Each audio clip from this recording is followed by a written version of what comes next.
Dear friends, भगवान गणपति का ध्यान करके हम आज की शुरुआत करते हैं। मैं आज आपको जो हमारे सौर मंडल के अंदर जो 9 ग्रह हैं, जिनमें 2 छाया ग्रह हैं और 7 प्लेनेट हैं, जिसके अंदर एक शनिदेव है जो कि पृथ्वी से सबसे दूर स्थित है और बृहस्पति देव के बाद इनकी ऑर्बिट है, उसके बारे में कुछ जानकारी देना चाहता हूँ। आशा है आप लोगों को पसंद आएगी, क्योंकि शनि का जो गोचर है वो कुंभ राशि से, जिसके कि शनिदेव स्वयं मालिक हैं, उसे मीन राशि के अंदर वो अभी 29 मार्च की रात्रि में होने वाला है। तो पहले हमको ये जान लेना चाहिए कि शनि के कारक तत्व क्या हैं, क्योंकि शनि जीव आत्मा है, जीव के भी कारक हैं, वो आयु के कारक हैं, ये रोग के भी कारक हैं और ये सबसे दूर स्थित होने के कारण पृथ्वी से ये बहुत, इनकी स्पीड बहुत स्लो होती है। एक राशि में इनका जो गोचर होता है वो लगभग 2.5 ईयर्स का होता है, लगभग 2.5 साल का। इससे आप ये अंदाजा लगा सकते हैं कि 1 डिग्री का जो मूवमेंट है इनका, वो लगभग 1 महीने के अंदर ये होता है, क्योंकि 30 डिग्री एक राशि की होती है और 2.5 साल में जब ये 30 डिग्री ट्रेवल करते हैं, ट्रांजिट करते हैं, तो 2.5 साल के अंदर 12 दूनी 24 और 6 30 महीने होते हैं। तो 1 महीने के अंदर लगभग ये 1 डिग्री का ट्रांजिट करते हैं, जो कि ये एंगुलर डिस्टेंस है, क्योंकि इनकी जो ट्रांजिट की ऑर्बिट है वो काफ़ी विशालकाय है। डाया के अंदर ये जो सबसे विशाल ग्रह जो बृहस्पति देव है उनसे थोड़े से छोटे हैं, लेकिन इनके आसपास कई तरह के कई सारे तारों का समूह है, जो कि ये आपको दिख रहा होगा कि रिंग्स के फॉर्म के अंदर बड़ा खूबसूरत एक नज़ारा देखते हैं, जिसको आप टेलीस्कोप से देख सकते हैं। अब मैं आपको शनिदेव के बारे में भी कुछ जानकारी देना चाहता हूँ। शनिदेव जीवन के भी कारक हैं। जैसा मैंने आपको कहा, ये अगर 8वें घर से इनका संबंध होता है तो ये दीर्घायु भी करते हैं। जब शनि दीर्घायु करेंगे तो 2 घर, यानी पहले 8वें घर के स्वामी के रूप में भी मजबूत होना जरूरी है, तब ये लंबी उम्र को दर्शाते हैं। रंग से शनि को काले रंग से इंगित किया जाता है। शनि और राहु जो है वो शनि के रूप में ही कार्य करते हैं और एक दूसरे से मिलकर, और ये जो इनका एस्पेक्ट अगर पड़ रहा है तो ये पूरे शरीर को प्रभावित करते हैं।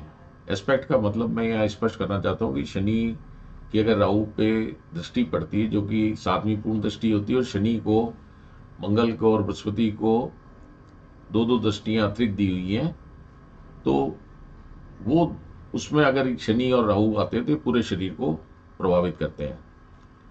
अब अगर लग्न का स्वामी, जैसे चंद्र लग्न है, उसका स्वामी, सूर्य लग्न है उसका स्वामी, सेकंड हाउस दूसरा भाव उसका स्वामी, उस पर भी अगर दृष्टि है तो जातक शरीर के रंग से काला होता है। सामान्य रूप से शनि रोग के भी कारक है। अगर कुंडली के 6ठे भाव में मकर या कुंभ राशि है और उस हाउस में राहु है, तो शनि रोग उत्पन्न करने की विशेष शक्ति प्राप्त हो जाती है। ऐसे में शनि जिस भाव में या जिस पर शनि की दृष्टि हो, वो जातक के उस अंग को इंडिकेट करता है कि वो रोगग्रस्त होगा। अब चूंकि इनका रंग काला होता है, इसलिए अंधकार शब्द के व्यापक अर्थ में जो अंधकारमय वातावरण भी इनको पसंद है। एजुकेशनल फील्ड के अंदर भी इनका रोल डार्कनेस का ही है। ये जो जातक है, अगर उसके जो सेकंड हाउस और उसके लॉर्ड और 5th हाउस के लॉर्ड और मरकरी से अगर इनका संबंध हो रहा है, तो नेटिव की एकेडमिक एजुकेशन के अंदर हर्डल्स आती हैं। ये हमारे जो नर्वस सिस्टम है, शनिदेव उसके भी कारक हैं। अगर ये 11th हाउस के अंदर ये स्थित है तो पैरालिसिस, गठिया, जो नर्वस सिस्टम से रिलेटेड जो बीमारियां होती है उससे जातक हो जाती है और वो मृत्यु का कारण भी बन सकती है। यहाँ एक इंपॉर्टेंट बात यह है कि राहु भी इनमें से या दोनों भाव को पीड़ित कर रहा हो तो ये योग से बहुत अधिक रूप में जातक के देखा जाता है। इसका कारण ये है कि शनि और राहु ऐसे मामले में लग्न और 8वें भाव को प्रभावित करते हैं, जो कि कुंडली में मृत्यु के कारक हैं। वैसे अगर देखें तो the type of influence on nervous system in this case as both Rahu and Saturn represent the nervous of the body. Shani ग्रह मंत्रिमंडल जो ग्रहों का एक कैबिनेट है उसके अंदर सबसे लास्ट के अंदर आते हैं। ये जो सर्वेंट्स, लेबर्स और जो अदर कैटेगरी है जो हमारी सोसाइटी के अंदर पर्सन्स जो लोअर कैडर के हैं उनको ये इंडिकेट करते हैं। और जनरली अगर ये आपको समझाना चाहूँ कि अगर एक बैंक है उसके अंदर एक मैनेजर है और एक उसका असिस्टेंट मैनेजर है और एक डिप्टी मैनेजर है, तो जो डिप्टी मैनेजर के लिए असिस्टेंट मैनेजर शनि हो गया और जो डिप्टी मैनेजर है उसके लिए तो असिस्टेंट मैनेजर के लिए वो शनि हो गया, लेकिन जो असिस्टेंट मैनेजर है वो डिप्टी मैनेजर के लिए सूर्य का कार्य कर रहा है। इसी तरह मैनेजर के लिए वो असिस्टेंट मैनेजर शनि हो गया और जो ब्रांच मैनेजर है वो सूर्य के रूप में देखा जाता है। अब ये अशिक्षित और असभ्य होने के कारण इनकी जो सैटर्न की जहाँ अगर दूसरे भाव से उसका संबंध होता है तो वहाँ वाणी का भी काफी कठोर देखी गई है। जब तक कि शनिदेव है ना शुभ ग्रह के प्रभाव में ना हो तो उस व्यक्ति की वाणी को भी बहुत कठोर बना देते हैं जिस घर में मकर राशि होगी। अब यहाँ एक जो हमने हॉरोस्कोप लगाई है इसकी ये वर्ष लग्न की कुंडली है। इसमें आप देखेंगे तो मकर जो राशि है 9 नंबर की 10 नंबर के 9वें घर में है, ये पिता का घर है। तो ये राशि जो मकर राशि के स्वामी शनि होते हैं, तो यहाँ ये इंडिकेट कर रहे हैं कि पिता की वाणी काफी कठोर होगी। इसी तरह अगर यहाँ हम कैंसर असेंडेंट की अगर कुंडली देखें जो कि कर्क लग्न की है जिसका चंद्रमा मालिक होता है, तो 7th हाउस में मकर लग्न आई जिसके स्वामी शनि है। तो यहाँ पे ये पत्नी का घर होता है, तो इस हाउस में पत्नी की वाणी अगर कोई बेनिफिक प्लेनेट या शुभ ग्रह से दृष्ट ना हो तो काफी कठोर होगी। इसका कारण ये है कि जो lord of the sign of 2nd house जो कि स्पीच का कारण है उसके मालिक भी शनि है और because the Saturn is considered to be uneducated and the uncultured. अब यदि शनि लग्न के स्वामी है और लग्न के अंदर अगर आप चार्ट 1 में देखेंगे तो मकर राशि है या कुंभ राशि प्रथम स्थान में अगर प्रथम भाव में हो और शनि जम कुंडली में कहीं भी मंगल राहु आदि के शुभ प्रभाव से अशुभ प्रभाव से पीड़ित हो जाएं। अब यहाँ पे आप देखेंगे तो शनि 10वें भाव में विराजमान है और मंगल की 4थी दृष्टि पड़ रही है। तो ये मंगल जो 7वें घर में विराजमान है इनकी 4थी दृष्टि शनि पे पड़ रही है, इधर राहु की पूर्ण दृष्टि पड़ रही है। तो शनि अशुभ ग्रहों से दृष्ट है।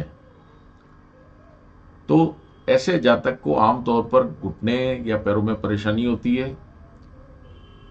जो राशि 10 और 11 दशा यहां बताई गई है, इन मामलों में ये राशियां लग्न में होने के कारण विशेष एस्पेक्ट प्राप्त करती है। अब चार्ट 2 के अंदर आप देखेंगे कि शनि जो है वो जुपिटर से बृहस्पति देव जो कि शुभ ग्रह हैं उनसे दृष्ट हैं। तो ऐसे में जो उन जातक के घुटनों और पैरों में परेशानी की संभावना कम हो जाएगी। भले ही मंगल की चौथी दृष्टि शनि के ऊपर उससे पीड़ित हो रहे हैं। अब Saturn, sun, Rahu and the lord of the 12th house in any horoscope are separative in nature, मतलब इनमें एक अलगाववाद की भावना होती है। They separate one from the traits and characteristics of the house etcetera that they may influence by association और aspect. अब यदि इनमें से दो या अधिक ग्रह ऐसे कारक या कारकों को प्रभावित करते हैं जो बदले में किसी विशेष संबंध, गुण या गुणवत्ता का पूर्ण रूप से प्रतिनिधित्व करते हैं, तो वो नेटिव है वो सेपरेट हो जाएगा, उसमें अलगाववाद की भावना आ जाएगी और इवन वो कई बार रिलेशनशिप से भी अपने आप को सेपरेट कर लेता है। अब इस एग्जाम्पल में हम देखें,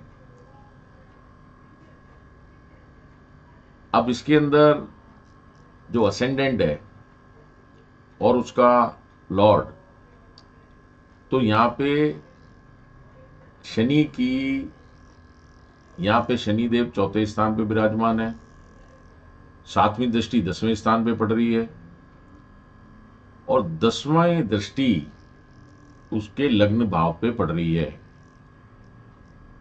तो ऐसे जातक को उनकी हेल्थ और उसकी वेल्थ में भी उसको नुकसान होगा। बाकी अगर आप देखें तो लग्न भाव पे ना तो बृहस्पति की दृष्टि पड़ रही, क्योंकि बृहस्पति को 5वीं, 7वीं और 9वीं दृष्टि प्राप्त है। सूर्य, मंगल और वीनस की भी इस पे, इन पे कोई दृष्टि नहीं है और राहु की यहाँ पे दृष्टि पड़ रही है और शनि की यहाँ 10वीं दृष्टि पड़ रही है जो कि लग्न भाव है। तो ऐसे जातक की हेल्थ पे भी इफेक्ट आता है और उनकी वेल्थ पे भी इफेक्ट आता है, वहां उनको लॉस होता है, हेल्थ और वेल्थ दोनों का। अब अगर 7वें भाव के स्वामी और शुक्र, यहाँ पे जो शुक्र हैं वो, मतलब जो जातक अगर मेल है तो उसकी पत्नी से संबंध है और स्त्री जातकों के लिए अगर बृहस्पति एस्पेक्टेड है सैटर्न से तो उस पर इफेक्ट आता है। तो ऐसा व्यक्ति नेटिव अपनी पत्नी या पति से अलग हो जाता है या डाइवोर्स ले लेता है। अब यहाँ पे जो 7th के लॉर्ड हैं वो जुपिटर 11th हाउस में बैठे हैं और शनि का 7th एस्पेक्ट बृहस्पति पे पड़ रहा है और वीनस जो देखा जाए तो वीनस पे जो कि यहाँ 2nd भाव में पड़ रहे हैं। अब वीनस के ऊपर ना तो शुक्र की दृष्टि आ रही है, अब शनि से देखें तो 1 2 3 4 5 6 7 8 9 10वीं दृष्टि से शुक्रदेव भी ग्रस्त हैं और शनि अपनी स्वराशि में स्थित है। तो 7th हाउस का लॉर्ड एफ्लिक्टेड हो गया सैटर्न से। इवन वेनस जो शुक्रदेव हैं जो कि शादी के, मैरिज के कारक भी हैं, वो भी शनिदेव से एफ्लिक्टेड हो गए। तो ऐसे केस के अंदर डाइवोर्स की नौबत आ जाती है और 2nd हाउस भी इफेक्ट हो रहा है। तो इस केस के अंदर जो 2nd हाउस हमारे परिवार को भी इंडिकेट करता है, उससे हम परिवार के बारे में भी देखते हैं। तो जो नेटिव है वो अपने परिवार से भी उसको कुछ टाइम के लिए दूर रहना पड़ता है। सभी 9 ग्रहों में शनि जो है सबसे धीमी गति से चलते हैं। इनकी जो धीमी गति का अंदाजा इस बात से भी लगाया जाता है कि जो चंद्रमा 2-2.25 दिन में जितना समय तय कर लेते हैं, शनि द्वारा लगभग 2.5 साल में वो डिस्टेंस ट्रेवल किया जाता है। तो इसलिए ये शनि को किसी भी काम के विलंब मतलब डिले करने का भी कारक माना गया है। और दीर्घकालिक भी एक कारक है ये। अब जिन पुरुषों और महिलाओं की जन्म कुंडली में शनि विवाह के घर का 7वां के स्वामी होते हैं, क्योंकि विवाह का घर 7वां अगर उसके स्वामी बन जाते हैं तो वे जीवन में ऐसे जातकों का विवाह काफी लेट होता है कि इसमें ये शर्त है कि जो विवाह का कारक है यानी 7वें घर का उसके स्वामी और पति या पत्नी के कारक शुक्र और बृहस्पति के शुभ प्रभाव में ना हो। तो ऐसे लोगों का विवाह जनरली देखा गया है कि 30 या 32-34 उम्र के बाद होता है। अब शनिदेव एक फीमेल प्लेनेट है और इनकी स्थिति, संगति और दृष्टि से इसका प्रभाव दुर्बल होने वाला होता है। एग्जाम्पल के लिए जब कुंडली में शनि 5वें भाव के स्वामी होकर बहुत मजबूत हों और पाप ग्रहों से पीड़ित हों, तो ऐसे नेटिव के डॉटर्स की, बेटियों की संख्या ज्यादा होती है। अब शनिदेव जो एक कोल्ड प्लेनेट है, डल है, उदासीन ग्रह है, तो जन्म कुंडली में मन का प्रतीत करने वाले कारकों में अर्थात चौथे घर में इसके स्वामी और चंद्रमा पर इसकी संगति या दृष्टि का प्रभाव मन को उदासीन बनाता है, जैसा कि सन्यासियों के मामले में देखा गया है। हालांकि केवल इस तरह के कष्ट के आधार पर वास्तव में सन्यास का सहारा नहीं लिया जा सकता है, क्योंकि सन्यास लेने के लिए न केवल एक उदासीन मन होना चाहिए बल्कि उसे अपने परिवार और घर और भोग के साधनों को भी छोड़ना पड़ता है। तो शनिदेव का हमारे व्यक्ति के जीवन पे क्या क्या प्रभाव पड़ सकता है, अगर उनकी दृष्टि पड़ती है तो उसका क्या इफेक्ट आता है। अगर हम चौथे भाव के बारे में ही बात करें तो जो सुख का भाव है, तो इसमें भी अगर शनिदेव की दृष्टि पड़ती है तो वहां पे हानि होने की संभावना रहती है। इसी प्रकार पूर्ण संन्यास के योग के लिए न केवल चतुर्थ भाव या उसका लॉर्ड या चंद्रमा का पीड़ित होना आवश्यक है, बल्कि इसके अतिरिक्त सेकेंड और 12th भाव और उसके स्वामियों का भी पीड़ित होना आवश्यक है। It is also by the separative influence of sun, Saturn etcetera. अब शनिदेव जो है लैंड, भूमि के भी कारक हैं। जब शनिदेव चतुर्थ भाव के स्वामी होकर बलवान हो तो ऐसे जातक को भूमि का काफी स्वामित्व प्राप्त होता है। 7th हाउस में जो सैटर्न है उनको दिग्बली कहा जाता है, डायरेक्शनल स्ट्रेंथ प्राप्त है। उस घर के अंदर शनि बहुत मजबूत होते हैं, खासकर अगर वो अपनी एग्जॉल्टेड राशि में है, जो कि इनकी लिब्रा राशि, तुला राशि में एग्जॉल्टेड होते हैं, या अपनी स्वयं की राशि मकर और कुंभ में हो, या अपनी दोस्त की राशि में स्थित हो। ऐसे मामलों में भी अगर अन्य चीजें प्रतिकूल नहीं है, मतलब कोई बैड एस्पेक्ट नहीं पड़ रहा, तो ये पति या पत्नी की लंबी उम्र को भी दर्शाते हैं, जिस तरह का भी केस है। धन्यवाद। आशा है कि आज जो मैंने आपको जानकारी दी शनिदेव के बारे में आपको पसंद आई होगी। धन्यवाद।